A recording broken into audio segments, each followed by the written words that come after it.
O diba, kung ako sa inyo, magsilipan na kayo ng location.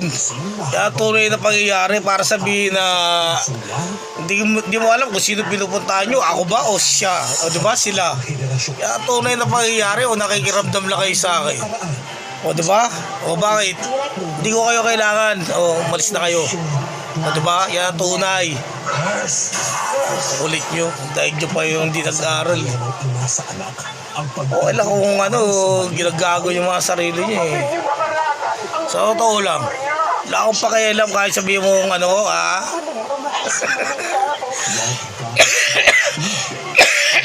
hindi ako natutuwa, sa totoo lang.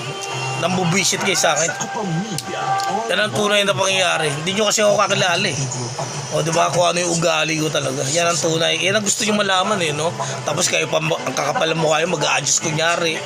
O, hindi kita gusto kahit mag-adjust ka pa.